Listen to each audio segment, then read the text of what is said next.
Assalamualaikum and good morning. This is will be chapter 3.2 Euro Code 7 Geotechnical Design and Application on Foundations. Many outcomes from this topic, students should be able to understand design requirement in Euro Code 7 to design foundation using Euro Code 7. The learning process from this topic, students should be able to define theory or concept, understand design and construction requirements, apply, calculate, or design the applications. This flow shows to you Euro Code 7 designs on foundations. First of all, we have to identify the design value from the basic principle P and the application rules, and then the actions effect. Next is the geotechnical parameters, material, and lastly is the resistance. After that, the factor of safety by considering the partial factor based on action and effect. There are four types: action and effect. First one is a permanent G, and then the variable Q, accidental A, and seismic AE. The next one is the limit state AQ or geo limit state. To verify the limit state, we can do by doing calculations, prescriptive, experimental models, and load tests. And the next one is the observational method.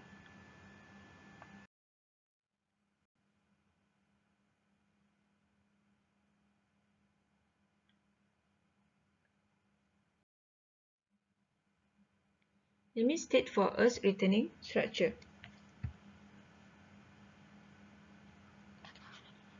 The following limit state should be considered.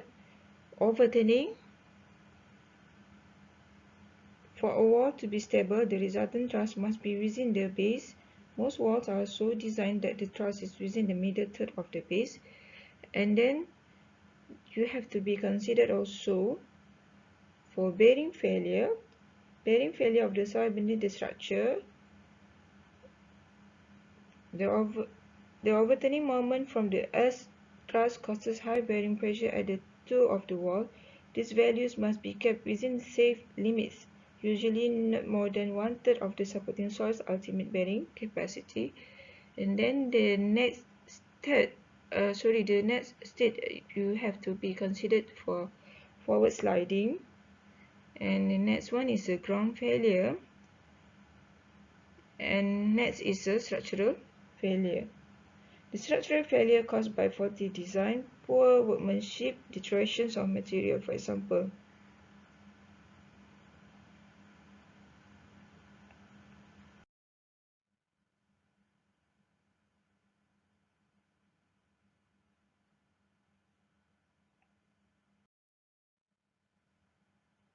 This is the design stage for equilimit state. There are two subcategories: destabilizing actions and effect, and also stabilizing actions and effect. So there's a step where you have to add also the partial factors during the design process.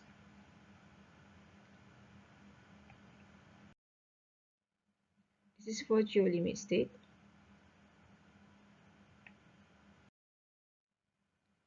So the design approach is design approach 1 to be used in Malaysia. What is the design approach 1? It is combination 1, for example, A1 plus M1 plus R1, and combination 2 is A2 plus M2 plus R1. For design approach 1, for returning walls and shallow footings, two combinations are available, except on occasions where it is obvious that one combination will govern the design. The combination of partial factor sets for design approach 1 is different for pile foundation. This is again where you can get the value for destabilizing factor and also the stabilizing factor. What we call it here, for example, unfavorable and favorable. For permanent action G, the variable action Q, and accidental action A. The sets for actions denoted by A, material properties denoted by M, and ground resistance denoted by R for each design approach are given in the table below. Also given in the table are the partial factors for the equilimit state. The design of spread foundations is covered in section 6 of Eurocode 7 part 1. The limit states to be checked and partial factors to be used in the design are the same as we saw when we look at the design of retaining walls in section before.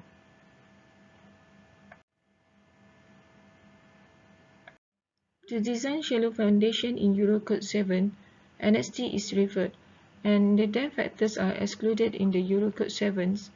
Mayhav 1963 proposed the following general equation for ultimate bearing capacity. QU is equal to CNC SCICDC plus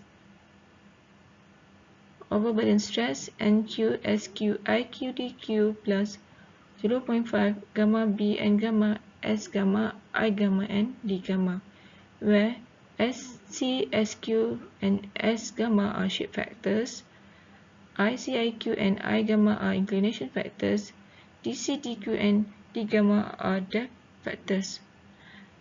So the last DCDQ and D gamma are excluded in the Eurocode 7.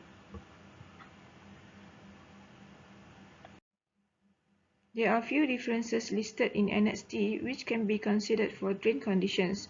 This concern the shape and inclination factors as well as the bearing resistance factor and gamma are listed here.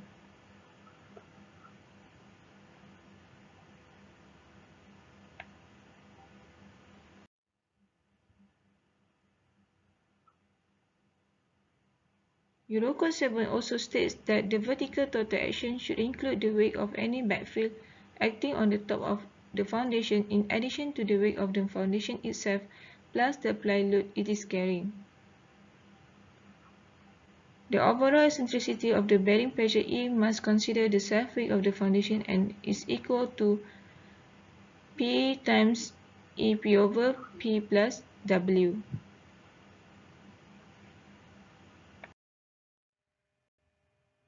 This slide will shows you examples of design calculation on strength and stability checks by traditional and Eurocode 7 approaches.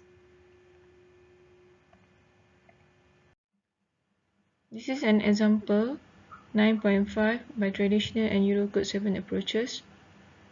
So the size of continuous footing is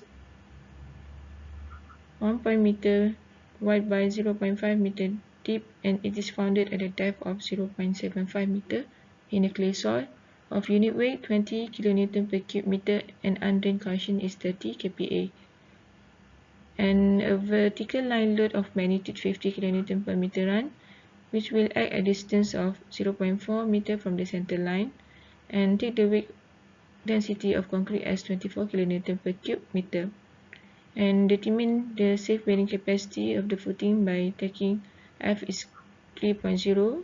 Check the Eurocode 7 geolimit state design approach 1 by establishing the magnitude of the overdesign factor.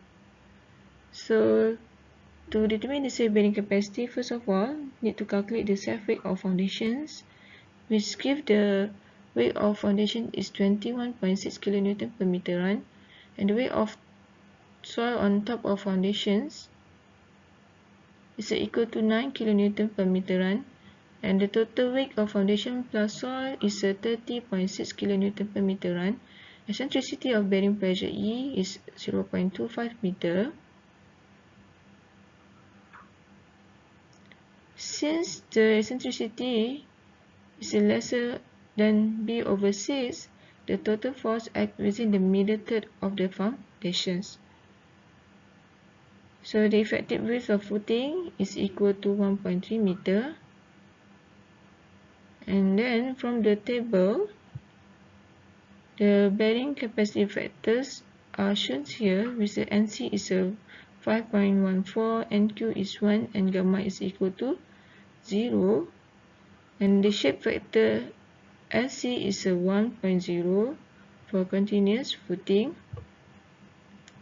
And the depth factor DC is a 1.23.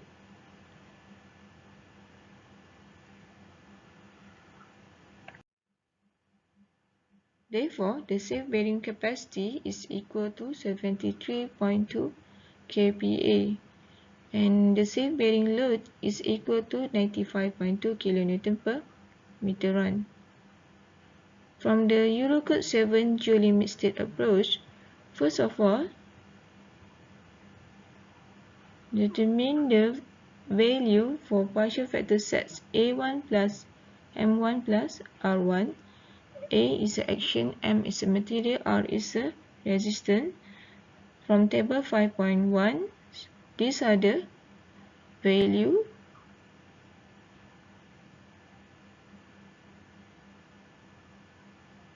Gamma G unfavorable is 1.35. G is a permanent, Q is a variable, Cu is a geotechnical parameters, and the design material property Cu is equal to 30 kPa. The design actions, the weight of foundations, Wd is equal to W times gamma G unfavorable is a 41.3 kN per meter run. The applied line load P is equal to 67.5 kN per meter run. And the effect of design actions, the total vertical force is 41.3 plus 67.5 equal to 108.8 kN per meter run. The eccentricity E is 0.248 meter.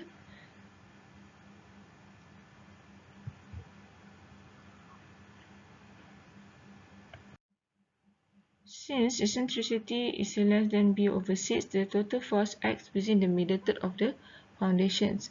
Effective width of footing is equal to 1.3 meter. Design resistance from the bearing capacity factors NC, NQ, and gamma also as C. So the ultimate bearing capacity can be calculated and the answer is 169.2 kPa. The ultimate bearing capacity per meter run QU is 169.2 times 1.3, so it is 220 kN per meter run. Bearing resistance RD is similar since the gamma RV is 1 and over design factor is equal to 2.03, which is larger than 1. Therefore, the geolimit state requirement is satisfied. For design approach 1 combination 2 with the partial factor sets A2 plus M2 plus R1, the calculations are the same as for combination 1 except that this time the following partial factors from table 5.1 are used. So still have the over design factors larger than 1, therefore the geolimit state requirement is satisfied.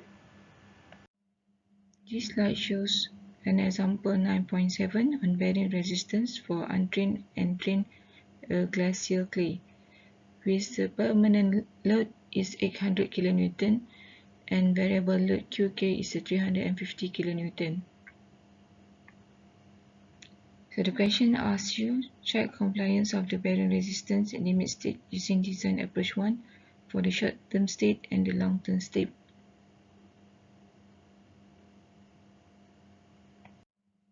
This is the solution, how to find the answer. For the first one, short-term state.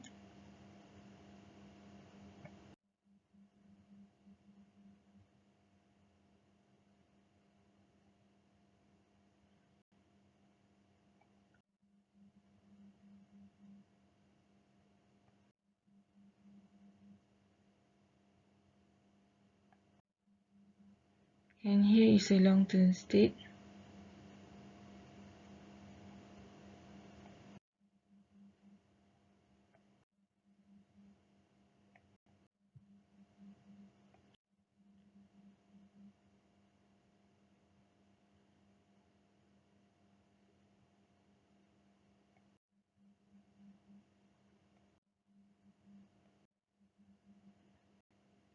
And the next one is a Eurocode 7 for pile foundation.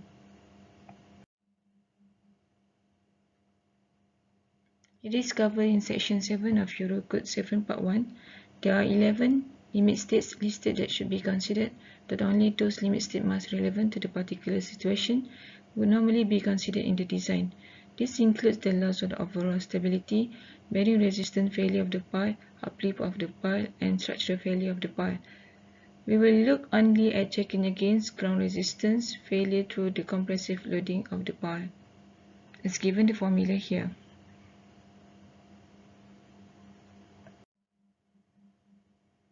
Design approach. Considering design approach 1, the following partial factor sets are used for the design of axial loaded piles.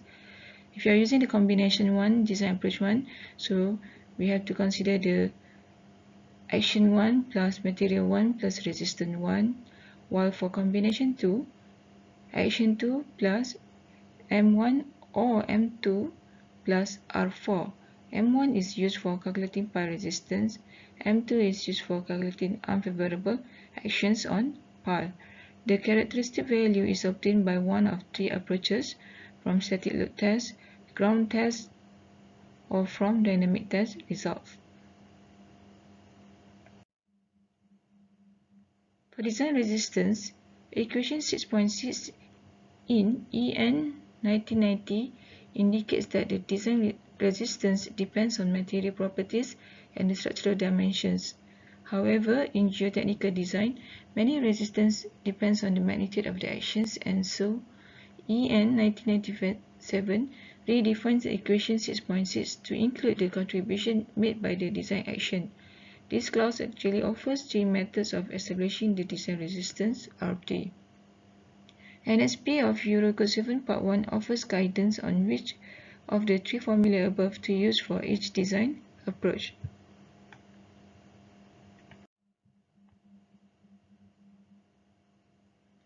So this table AC shows you partial resistance factors for driven piles, while table A.7 partial resistance factors for ball piles. So the resistance we look at to base, shaft, total or combined, and shaft in tensions. So we have R1, R2, R3, R4 are resistance to be considered. So this is the mind map summary how to check on ultimate compressive resistance. First of all, you have to check whether your pile foundations is a ball pile or driven piles or CFA piles, and then look at the characteristic values, whether it is coming from the static load test or ground test or dynamic test, and then each of the characteristic value has a design standard for correlation factors, and then you have to check whether the design standards for correlation factors is referring to the national annex NA from UK, or it is referring to the Eurocode 7 Part 1 from the Europe. So if you already identified these standards, and then you have to design approach for partial resistance factor. If you are using the design approach 1, combinations 1, so the resistance set to be considered is R1, while if you're designing for combinations 2, so the R4 is referred.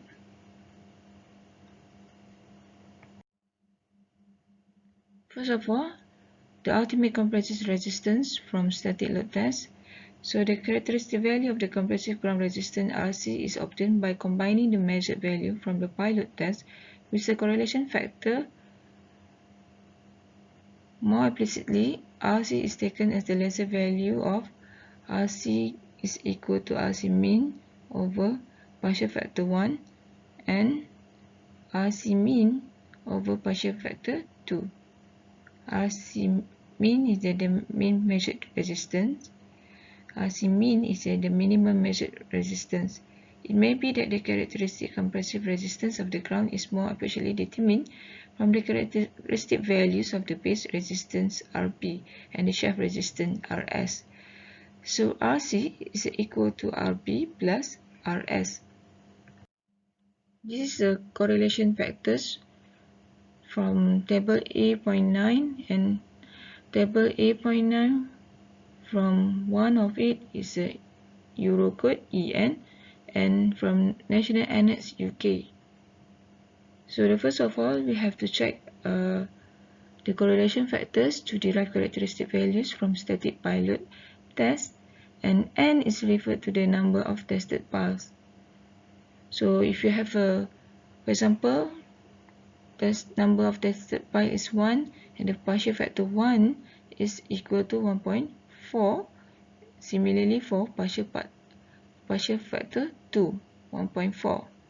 If you are referring from the national annex, for number of tested pile is 1, so it shows that the partial factor 1 and 2 are respectively is 1.4.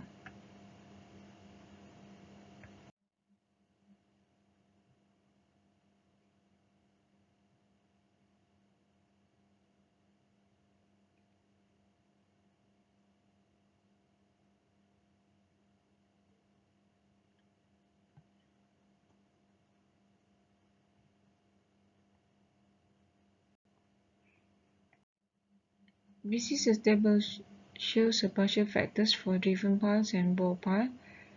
Table A.6 is a partial resistance factor for driven piles, while table A.7 is a partial resistance factors for ball pile. So the R1, R2, R3 and R4 are resistance set.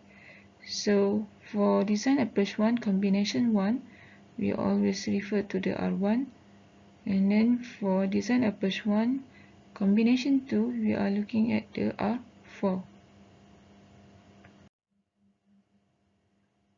The table A.8 shows the partial resistance factors for continuous fly auger CFA piles.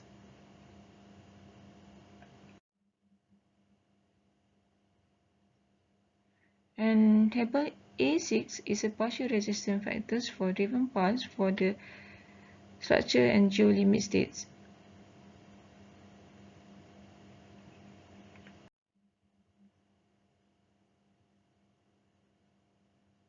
And this is also table A7 partial resistance factors for ball pile for the structure and geo-limit states according to the National Annex MS EN 1997.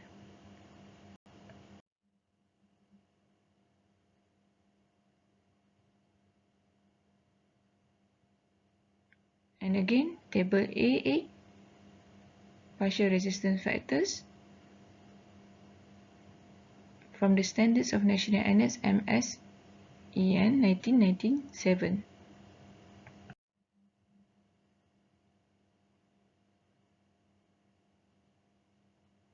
And the next one is a pulse in compressions partial factor set from EN 1997.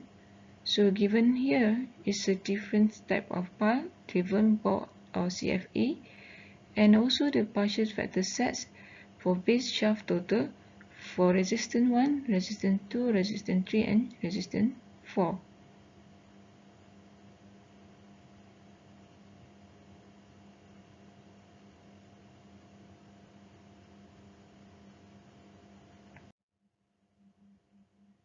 So this is one example static load test referring to the UK National Annex. A series of static load tests on a set of 4 ball pile gave the following results. So the test numbers of pile are 4 and these are the listed measured load. From an understanding of the ground condition, it is assumed that the ratio of base resistance to shaft resistance is a 3:1. Determine the design compressive resistance of the ground in accordance with Eurocode 7. Design approach 1 following the UK National Annex and assume explicit SLS verification has taken place. The average resistance compressive is equal to 396 kN and minimum resistance is 365 kN.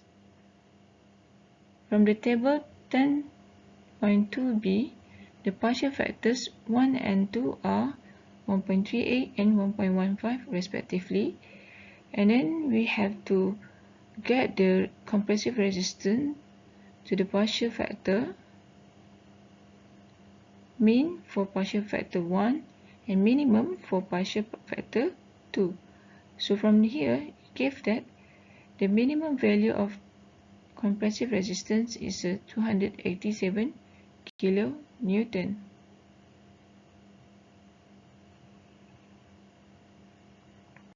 For design approach 1, combination 1, this is a set A1 plus M1 plus R1, and for combination 2, A2 plus M1 or M2 plus R4. Since the ratio of base resistance to shaft resistance is 3:1, so we have the characteristic base resistance RB is equal to 215 kN, while shaft resistance is 72 kN. So by using the design approach 1 combination 1, partial factor set R1 is used. And it gives that the RC is equal to 287 kN. Or we can have the compressive resistance from the summations of the resistance base over partial factor base plus shaft resistance over to the partial shaft resistance. So we got that 287 kN. For design approach 1 combination 2, the partial factor set R4 is used. So we have 169 kN. The design compressive resistance of the ground is thus determined.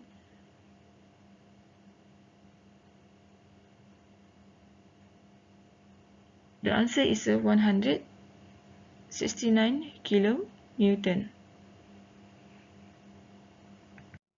This is an example 10.5 maintain load test according to the EN 1997. So check compliance of bearing resistance limit state by determining the over design factors. For design approach 1 and design approach 2, use the partial and correlation factors from EN 1997.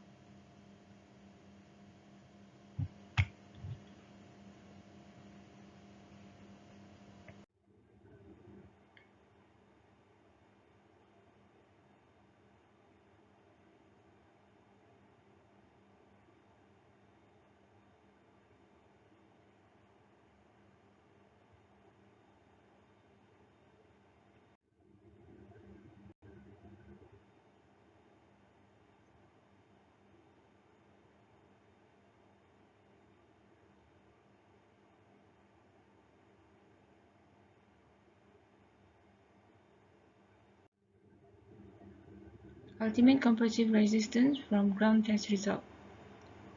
So the design compressive resistance can be determined from ground test results. Here, the characteristic compressive resistance RC is taken as the lesser value of RC equal to base resistance plus shaft resistance mean over partial factor 3, and RC is equal to base resistance calculated plus shaft resistance calculated mean over partial factor 4. Correlation factors obtained from table E10.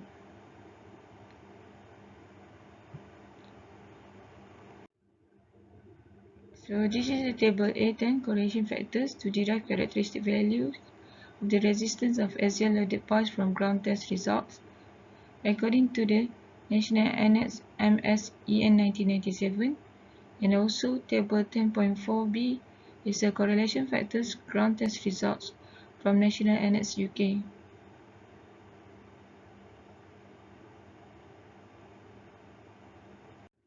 Example 10.6 is the ground test results. A 10 meter long by 0.7 meter diameter CFA pile is to be founded in a uniform of clay. The following test results were established in a geotechnical laboratory as part of site investigations. Borehole number 1, 2, 3, 4, and then the mean hydrogen strength along the shaft is 65, 62, 70, and 73 respectively, and the mean hydrogen strength at base is 90, 79, 96, and 100. The pile will carry a permanent axial load of 500 kN, include the self-weight of the pile and an applied transient variable axial load of 150 kN. Check the bearing resistance geo-limit state in accordance with Euro Code 7. Design approach 1 UK by establishing the magnitude of the over design factor. Assume NC is a 9 and alpha is a 0.7, and assume explicit SLS verification has been undertaken. First of all, solutions, calculate the area of base of bar, and then the total resistance is determined from the results from each borehole.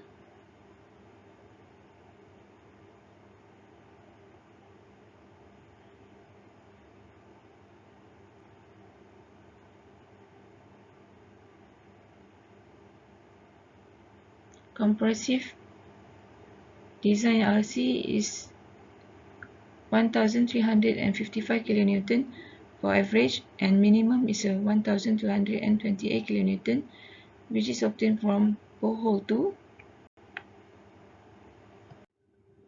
From table 10.4b, the partial factors are 1.38 and 1.29, and the compressive resistance calculated average is 982 kN.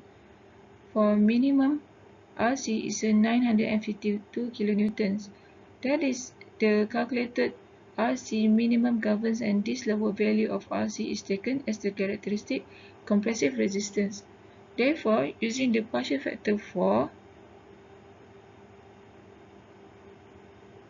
the characteristic base resistance RB is 212 kN, and the shaft resistance RS is 740 kN. First of all, design approach 1, combination 1, the design resistance, which partial factor set R1 is used. So we got the answer is 952 kN.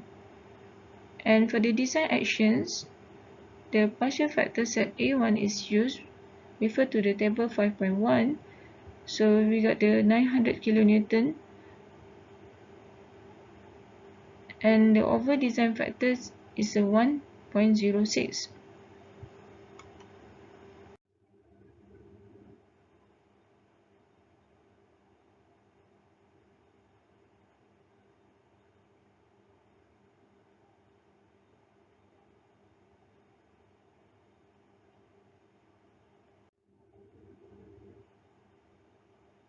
Design by calculation. The partial factors given in Eurocode 7 for pi resistance are numerically much lower than have traditionally been used in the design of pi foundations. So these factors were chosen for the purpose of design by testing, in which additional correlation factors numerically between 1.0 and 1.6 are used to ensure the reliability of the foundations. For this reason, Eurocode 7.1 allows a model factor gamma RT more than 1 to be applied in design by calculation to correct the resistance factors.